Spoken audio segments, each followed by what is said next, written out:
When Luis Fernando looked out into the humid night, la noche humida, he knew something was waiting there. Something was moving in la luz de la luna, in the moonlight. Something was waiting there. Algo estaba ahí, in the dense foliage that twisted near the open window of his bedroom. The green-gray fringe of the jungle frightened Luis Fernando. But that jungle near Cartagena, Colombia, where his family lived, was also enticing, inviting. Even at 10 years old, Luis Fernando knew that sometimes his imagination could get him into trouble. Well past midnight, when Luis Fernando knew he should have been sleeping soundly, well past midnight when Luis Fernando knew he should have been dreaming of tamer things, well past midnight, Luis Fernando sat silently in his bedroom window, looking into the night, knowing that something was waiting there for him. Deeply religious, his Catholic conscience first thought that perhaps it was La Virgen Maria, the Virgin Mary, come to watch over him, as his mommy taught him she would. But Luis Fernando somehow knew in his gut that the presence out there in the jungle was much older than the Christian story. Luis Fernando knew it was más primitivo, more primitive, primal, and potent. And then, as he looked, then as a bare-shanked screech owl plummeted out of the sky towards its doomed prey, the jungle seemed to take on a face, the face of a human being. A face with leaves and vines and roots growing where hair should be. The face of a person with the look of wilderness in their wet green eyes. A person with muscles strong as tree roots and skin tough as bark. A person ripe with the scent of earth and deep mystery. A person who, with their solid stillness, seemed to call for Luis Fernando to leave the safety of that open window and step into the adventure that was waiting for him out there in the night.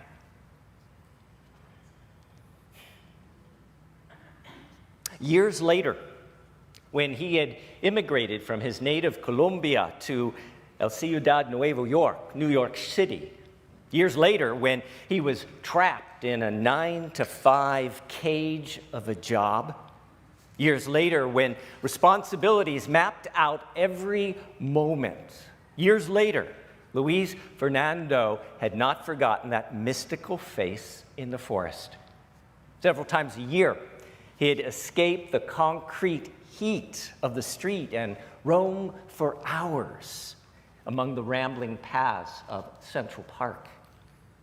He'd squat close down to earth, seeking the ripeness of that long-ago smell, touching the ground's softness, hardness, greenness, brownness, and beautiful, beautiful, dark, dark mystery.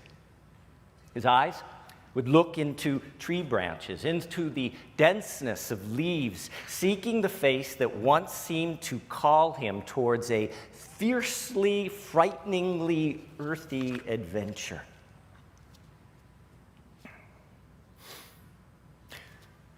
Whoever or whatever Luis Fernando imagined on that childhood night, it's my hunch that we've all had a somewhat similar experience sometimes in our lives.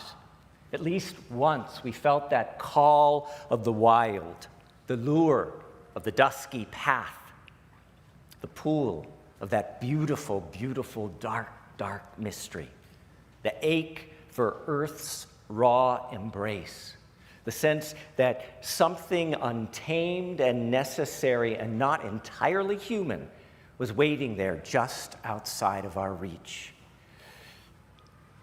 If you've ever experienced such a thing, type an exclamation point in the comment box on our virtual campus or here in our Alluvial campus. If you've felt in some way, in some shape, the call of the wild, just give me a wave of your hand so I see. Okay, beautiful. So, some ancient people gave that yearning or that experience, some ancient people gave that call from the wild a persona, an identity. They made them like a human being. Some ancient people called it the green man. The green man. Now, I want to pause for a moment to acknowledge the binary language in calling this persona the green man. Today, if we were naming this persona for the first time and wanting to be sensitive to variations and fluidity of gender identity, we might call this persona the green one, or the green person. But this morning, forgive me, we will use the ancient, binary, mythological, and best-known name, the green man. Or, if you prefer, el hombre de verde. El hombre de verde. So, long before society tried to tame the animal impulse that lives within each of our human hearts, and we all do have that animal impulse. Long before a so-called refined religion tried to smooth off the edges of our natural drives. Long before greedy corporations taught us that the earth was something to dominate, something to plunder. Long before we lost touch with the primal pulse of life, the ancient people told stories of the green man who lived where the wild things were. Remember that story where the wild things are? It's great. That rumpus, that's the green man. The green man, a magical, mystical forest dweller. The green man who sang stormy songs and danced madly and drank deeply from the cup of life. The green man who every year in story and in ritual would be captured, bound, and sacrificed so that their own lifeblood could flow back into the earth and bring forth greenery and vegetation once more. The green man, also called Dionysus, Bacchus, Jack of the Forest, Jack in the Green, Robin Goodfellow, Shakespeare's Puck, Queen of the Bay, Black Sally, and see if we can name these other versions of the green man. So if you recognize it, just call it out, either here in the sanctuary on Alluvial or scream it at your screen. So who knows what this is? Who's this? Anybody? Excalibur? King Arthur. Okay, how about this? Robin Hood. Okay, yep, and later that became Johnny Appleseed. What about this one? Peter Pan, the green man. Okay, some of us remember this. The Jolly Green Giant. And who doesn't love this green man? Kermit the Frog. And the ultimate green man, Yoda. Round of applause for Yoda. All manifestations of the ancient green man. Psychologist and historian Bob Curran writes, from the earliest of times, there's been this impulse to humanize natural forces and to humanize the natural world. So think for a moment, thunder and lightning and storms rumbled across the ancient skies. These were said to be the work of some seemingly humanoid divine creature, a god or a goddess. In ancient India, this was Indra, the god of thunder and lightning. The people of the ancient world tried to personify their environment in human terms to kind of tame it. Thus, the ocean became the realm of the Nigerian Yoruba goddess Yemaya, or for the Western world, the Romans, it was Neptune, god of the sea. natural elements such as the wind, fog, fire took on human aspects. The ancient world teemed with river and mountain deities. And with this came divine personalization, and with it came a sense of separateness. Nature was somehow separate from humanity, and it could be conversed with and appealed to, prayed to, placated with sacrifice. The natural forces somehow seemed to live outside of humanity and were distinct from it. Bob Curran goes on to say, this was not always the case. The emergence of a distinct human identity set apart from the forces of the natural world probably evolved over a period of time. At one time, the early ancestors of humans must have considered themselves to be part of the natural world, existing and perceiving the world just as any other animal might. We know that originally our early ancestors were hunters who competed with other animals for food. They ate, killed, slept, and hunted largely by instinct. And when they hunted, they probably traveled in packs or groups, as some other animals did. Their consciousness was part of the natural world. Bob Curran goes on to say that evolution changed all of that. As our human brain grew together with humankind's knowledge and skills, the sense of separation from the natural world began to enter into human thinking. Previously, they had competed with other animals for food and resources, but they competed almost as equals. When it came to hunting, they probably perceived themselves as similar to the wolf and the bear with whom they fought for available meat. But now, suggests Bob Curran, the human brain began to develop the capacity to think and plan and reason and harness and tame and conquer. The notion that something lay beyond this present moment, the future, was beginning to take hold.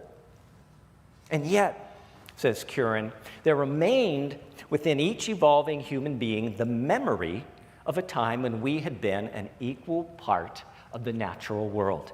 There was this stream of consciousness which lay almost dormant in the human brain and connected our ancestors with the world outside themselves in a very fundamental way. And the green man, some believe, is what sprung from this consciousness, this unconsciousness.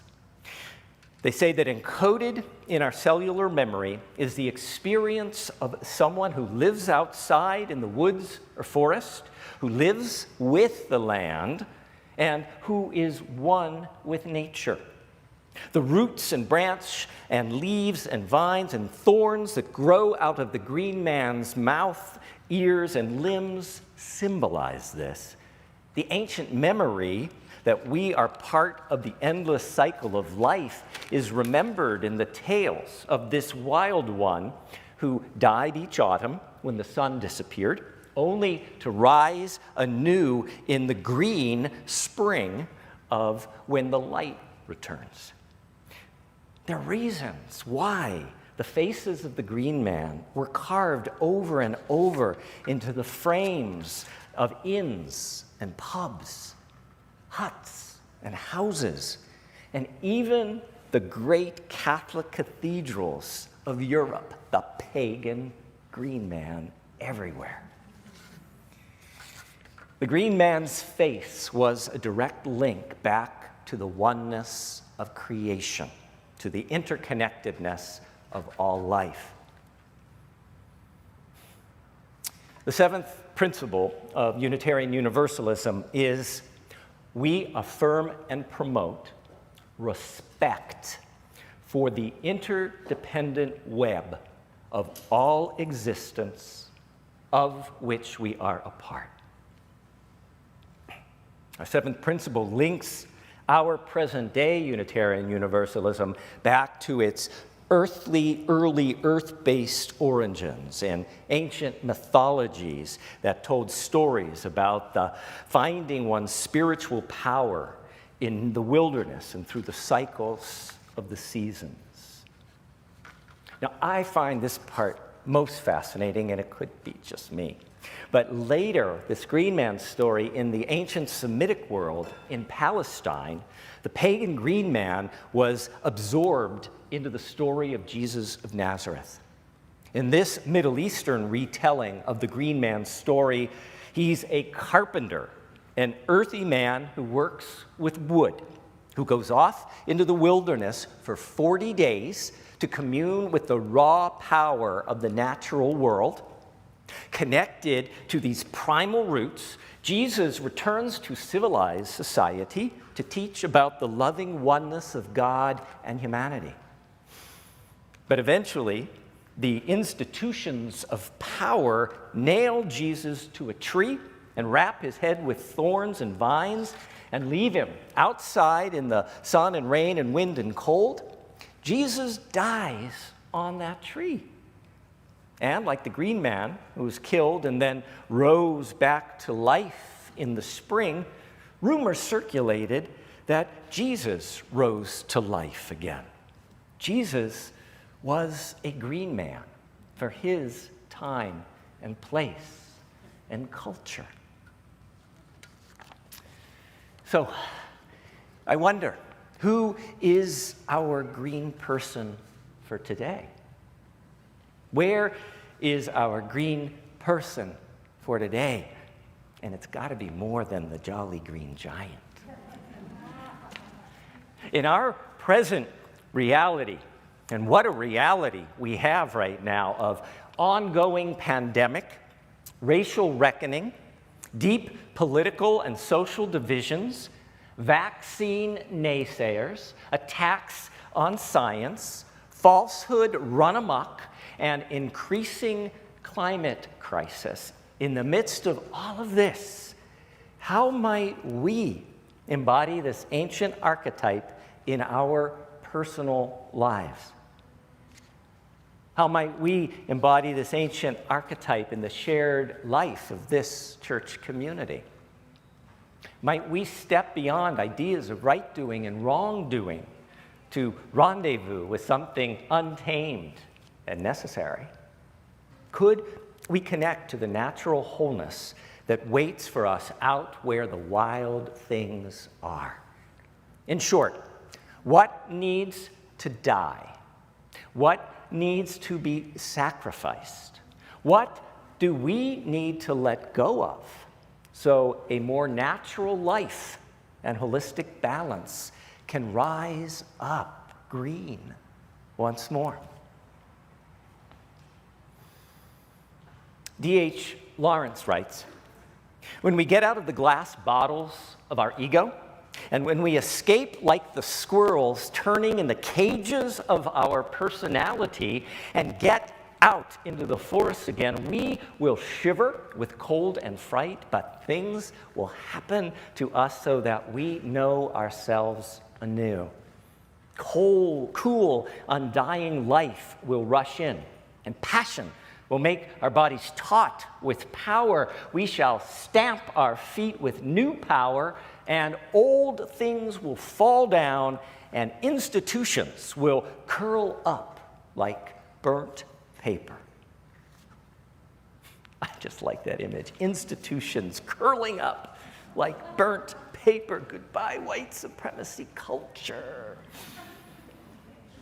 Unitarian Universalist composer Carolyn McDade knows what we can recover when we walk on this wild side in this time of great turning. She declares, "Our humanness, our rhythms and dreams, the faith which nurtures our ardent love and hope for life, all this we share with the earth community, of which we are natural and connected beings." All this we share with the earth community, natural and connected. This is the greater allegiance the green man calls us to embody. As poet Donald Justice proclaims, our remote ancestors said to their Mother Earth, "We are yours." Modern humanity has said to nature, "You are mine." The green man has returned as the living face of the whole earth, so that through his mouth we may say to the universe, "We are one." Somos unos. We are one. Would you say that? We are one. We are one. One more time, nice and loud. We are one. Que así sea, bendito sea. May it be so. Blessed be. Amen and amen.